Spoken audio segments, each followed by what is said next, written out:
말 그대로 진짜 뭐 소설 쓰는 걸 수도 있어요. 뭐 저렇게 생각하는 사람도 있구나 라고 생각해 주시면 좋을 것 같고, 지금 우리 중국을 보면요, 중국이라는 나라를 보면 미국이라는 나라에 정면으로 도전하고 있거든요. 그게 어떤 경제라든지 뭐 문화의 영역이라든지 그런 걸 넘어서서 체제와 어떤 사상의 으로부터 출발하는 거예요. 그러니까 지금 그 1770년도에 이제 미국이 독립하면서 여태까지 이 전 세계의 경찰 역할을 하면서 이 세계 평화를 지켜왔던 그 체제라고 하는 것은 결국 미국의 그 자유의 여신상에 나와 있는 게 모든 걸 다 설명한다고 생각합니다. 뭐 법치주의, 자유, 인권, 뭐 이런 민주주의, 이런 걸 토대로 지금 전 세계의 번영을 만들어 왔던 어떤 선두주자 같은 역할을 했었는데, 그러니까 공산주의 같은 경우는 이제 안 되는 거죠. 사실은 발전의 한계가 있다. 그래서 국가는 왜 실패하는가라는 책에 보면 그런 내용이 나오거든요. 공산주의여도 어느 정도 일부는 성공할 수 있다. 뭐 스탈린, 뭐 예를 들어서 그런 거죠. 스탈린주의. 소련도 뭐 노동 안 한다고 막 탄압하고 막 이렇게 했었지만, 뭐 철강이라든지 그런 굴뚝산업을 통해서 어느 정도까지는 성공할 수 있지만 그 이상의 인센티브가 없으니까 내가 열심히 해도 내 재산이 안 되고 언젠간 몰수당할 수도 있고 뭐 죽을 수도 있고 뭐 이런 불안이 그 어떤 개발의 의지를 꺾는다라는 거죠.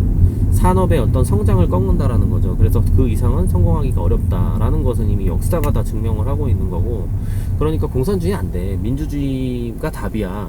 이 전 세계에 있는 그 민주주의를 들풀처럼 번지게 하겠다. 그게 이제 미국의 어떤 이념이었는데, 여기에 이제 정면으로 도전을 하고 있다라고 저는 생각을 하는 거거든요. 결국에 레닌주의, 공산주의, 그리고 자본주의를 교묘하게 결합한 상품 두 개를 들고 나와서 우리는 레닌주의, 아주 똑똑한 소수의 독재자들이 그 밑에 있는 바보들을 다 지배하는 세상인데, 거기서 자본주의를 교묘하게 결합함으로써 우리는 사유재산도 인정할 거고, 뭐 이렇게 가버리니까 이게 뭔가 나라가 뭘 하나 할 때 그냥 하나의 힘으로 뭉쳐져서 그냥 한 방에 갈 수 있는 힘이 생기니까 이제 뭔가 뭐야, 우리는 여태까지 민주주의가 답이라고 생각했었는데 뭐지? 이 공산주의가 조금 자본주의랑 결합하니까 뭐가 좀 되는 거야?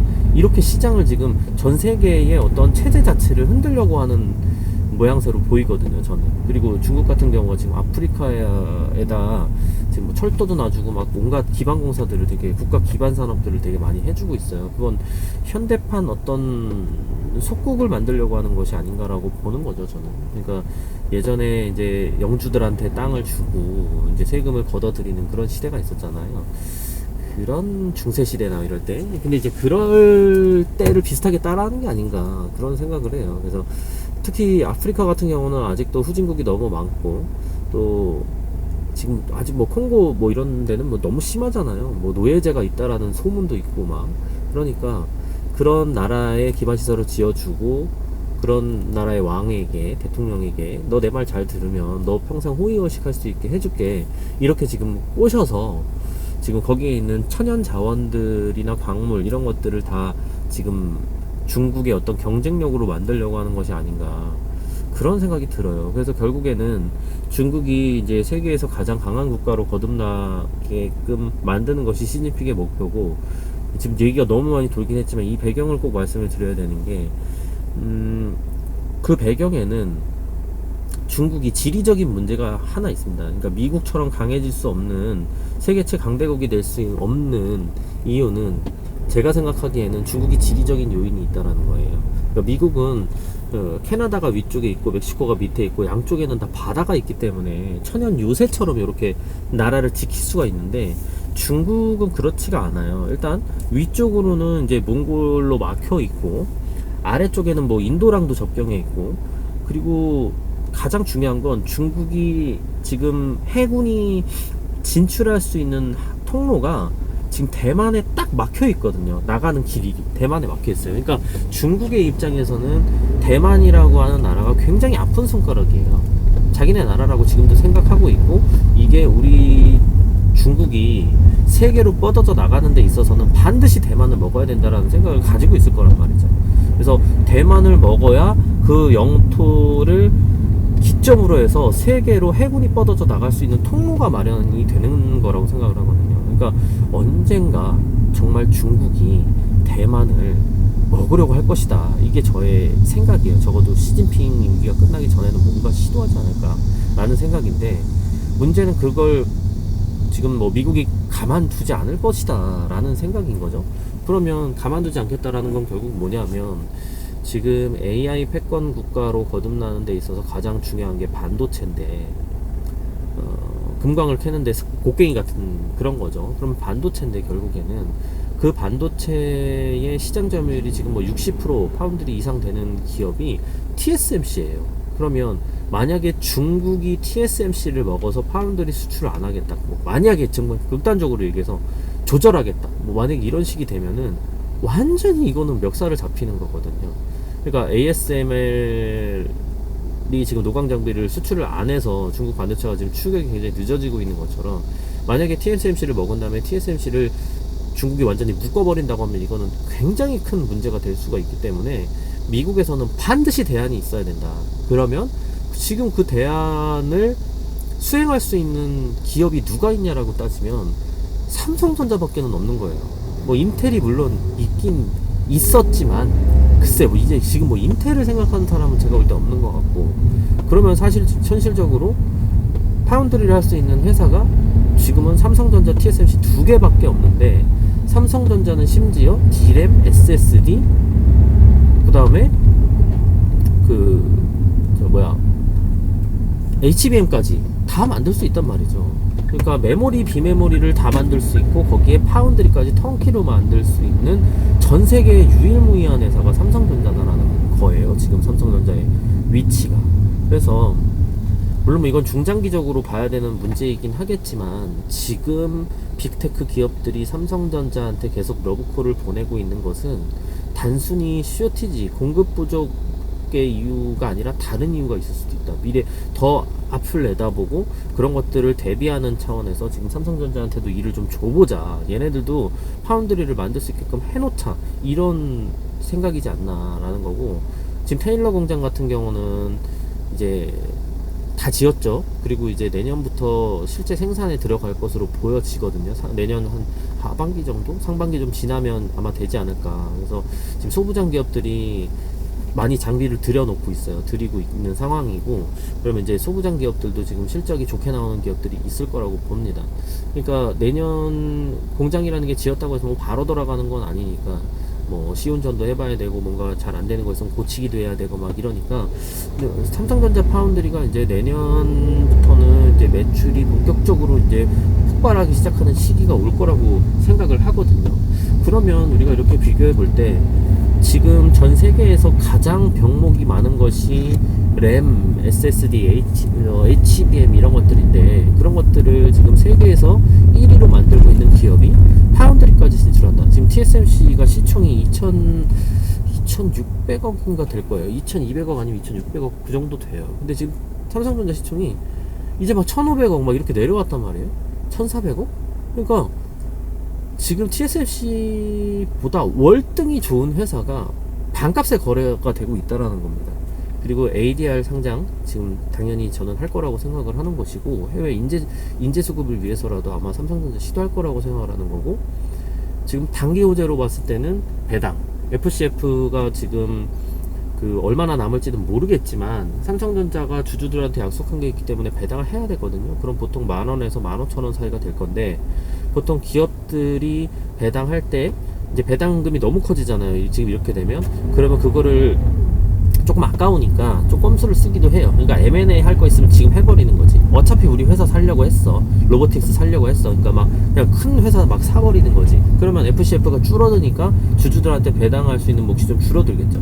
그러니까 그런 상황이 아니라면 지금 빼도 박도 못하고 삼성전자가 주당 10,000원 이상 배당을 해야 되는 상황이에요. 그러면 지금 삼성전자 우선주 같은 경우에는 시가 배당률이 막 7%에서 막 8%, 9%, 10%까지도 올라갈 수 있다라고 저는 생각을 하는 것이고요.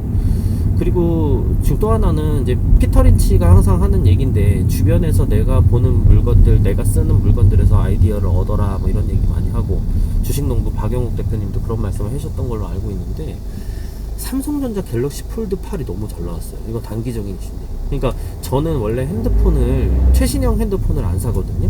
그러니까 보통 1년에서 2년 정도 지난 걸 사요. 그리고 뭐 중고로 사도 되고, 그 다음에 싹 그 껍데기를 갈면 완전 새거 되잖아요. 그 뭐 용어로 올갈이라고 막 그렇게 얘기하던데, 그래서 보통 1년이나 2년 지난 걸 사요. 지금도 갤럭시 폴드 4를 쓰고 있어. 8이 나왔는데, 그래서 이제 갤럭시 폴드 6나 7을 내가 사야 되겠다라고 생각을 했는데, 그게 이제 핸드폰 나오고 1년 있으면 가격이 100만원 이상 떨어지거든요. 그러니까 1년만 참으면 최신형 핸드폰 쓸 수 있는데, 내가 굳이 막 트렌드 따라가면서 그럴 필요는 없다고 생각해서 그렇게 하는데, 처음으로 제가 흔들렸던 게, 와, 이건 진짜 사고 싶다. 250만원 정도 되더라고요. 512가. 너무 사고 싶다. 근데 제가 거기서 저희 와이프가 그걸 너무 사고 싶다는 거예요. 그러니까 평소에 뭐 사달라고 절대 조르는 사람이 아니에요. 그러니까 갤럭시 플립 이거 여는 거, 위로 여는 것도 제가 사줬는데, 그게 지금 처음 나왔을 때 산 거니까 지금 핸드폰은 거의 3년 4년을 썼는데, 저희 와이프도 핸드폰 한번 사면 제가 안 바꿔주면 안 바꿔요. 그러니까 고장나서 못 쓰는 정도가 아니면은 막 5년이고 6년이고 쓰는 사람이란 말이죠. 그런 거에 욕심이 없어가지고. 근데 너무 갖고 싶다는 거예요. 계속 그 얘기를 저한테 지금 구경하고 나서 한 2, 3일째 그 얘기를 하더라고요. 그래서 내가 두 개를 사? 두 개 사면 500인데? 그러니까 삼성전자 좀만 오르면 현대차가 다시 78만원 가면 내가 샀을 텐데, 그런 고민을 개인적으로는 좀 하는데, 그게 이제 단순히 갖고 싶어? 살까 말까? 얼마야? 이런 문제가 아니라, 저는 거기서 아이디어를 얻어보는 거죠. 그래, 아니 이렇게 평소에 핸드폰을 그러니까 싫어하는 게 아니라 핸드폰에 별 관심이 없던 사람조차 이렇게 가지고 싶어 하는 거면, 이거 내가 잘 될 가능성이 되게 높다. 그래서 커뮤니티도 찾아보고, 반응도 찾아보고, 사람들이 어떤지 한번 찾아봐라 물어보고, 저도 찾아보고 했는데, 지금 반응이 되게 좋아요. 그러니까 잘 될 가능성이 되게 높다라는 거죠. 그러면 단기 모멘텀으로 봤을 때 지금 파운드리 잘 되고 있죠. HBM, D램, 뭐 꺾일 기미가 안 보이죠. 거기다가 가전까지 잘 되지. 이거는, 근데 TSMC의 반값에 거래가 되고 있다라고 하는 거는, 글쎄요, 기회가 될 수 있다. 지금 또 자산을 2배로 불릴 수 있는 기회가 될 수 있다. 저는 그렇게 생각을 해요. 그래서 지금 제가 운영하고 있는 총 자산이, 뭐 제 개인 계좌, 와이프 계좌까지 제가 같이 운영하고 있으니까, 이렇게 저렇게 하면 제 개인 거는 이제 뭐 한 8억 9억 정도 왔다 갔다 하다가, 이제 지금 뭐 보니까 막 6자도 보이고 5자도 보이고, 막 6자 본지 꽤 됐고 이제 뭐 5자도 보여요. 그런 상황인데, 와이프 거까지 같이 합치면 제가 뭐 한 10억은 넘죠. 10 몇 억 되는데, 그러니까 10억에서 15억 사이가 계속 왔다 갔다. 제가 잘 모르는 게, 계좌 평가 금액을 제가 잘 안 보기 때문에 제가 잘 모르는 거고요. 하여튼 10억에서 15억, 전체 시드가 10억에서 15억 사이가 왔다 갔다 하면서 제가 운영을 하고 있거든요. 근데 여기서 또 지금 이게 다 깎여서 10억이 됐다고 하더라도, 여기서 또 2배를 불릴 수 있는 기회가 지금 오고 있는 게 아닌가라는 생각을 하는 거죠. 그러니까 오늘도 아침에, 지금 장 열렸는데 지금 어떻게 되고 있는지 모르겠지만, 제가 마지막에 봤을 때 아침에 9시, 8시 반인가 그때 봤을 때 막 5%, 6% 깎이기 시작하더라는 거죠. 근데 저도 사실 더 사고 싶은데, 저는 이렇게 주식이 많이 빠질지 모르고, 제가 있는 현금을 어제 정말 마지막으로 영혼까지 다 끌어다 썼어요. 그러니까 이젠 더 이상 사고 싶어도 신용을 쓰지 않는 이상은 여력이 없어요, 제가. 근데 방법을 저도 찾아보고, 만약에 진짜 오늘 또 빠진다 그러면 저는 정말 사고 싶어요. 무슨 수를 써서라도, 뭐 마통을 끌어다가라도 사고 싶다라는 마음을 가지고 있습니다. 그래서 그런 고민을 하고 있고, 물론 지금 시장 분위기 너무 안 좋죠. 너무 안 좋지만, 단기가 아니라 장기로 본다면, 이걸 뭐 6개월 만에 해결하겠다, 1년 만에 해결하겠다라는 것이 아니라, 조금 더 장기적으로 앞으로 한 2, 3년 정도를 더 내다본다라고 하면, 지금 시장에서 돌고 있는 이슈들이, 사건들이 돌아보면 그렇게 큰 이슈가 아닐 수도 있거든요. 그래서 그런 마음으로 저는 투자를 하고 있다, 이런 말씀을 드리는 거고, 어떻게 될지는 잘 모르죠. 그러나 뭐 이렇게 뭐 소설 쓴다고 생각하실 수도 있지만, 이렇게 생각하는 투자자도 있구나, 이렇게 좋게 봐주셨으면 좋겠습니다. 하여튼 많이 마음이 힘드실 텐데, 저도 마찬가지입니다. 손해가 나는 것도 힘들지만, 이만큼 벌었다 그게 다 깎이는 것도 매우 어렵거든요. 저 같은 경우도 지금 너무 큰 금액이, 노동으로는 도저히 채울 수 없는 정도의 돈이, 저도 회사 생활을 하고 있지만 그런 정도의 돈이 깎였기 때문에 집 한 채가 뭐 지방에 있는 아파트 한 채 이상이 날라갔기 때문에 쉽지 않지만 어쨌든 평가 금액이었을 뿐이고 실현해야 내 돈인 거고 결국 좀 집중 투자를 통해서 다시 한번 그 이상으로 불려나갈 수 있는 기회가 지금 오고 있지 않나라는 개인적인 생각을 하고 있습니다. 그래서 화이팅 하시고요. 곧 있으면 점심시간인데 여러분 점심들 맛있게 드시고 주식 맨날 보고 있어봐야 하고 막 오르지도 않고 답도 없으니까요. 저도 뭐 자주 보긴 하지만 차트 봐봐야 뭐 의미 없으니까요. 화이팅 하시기 바랍니다.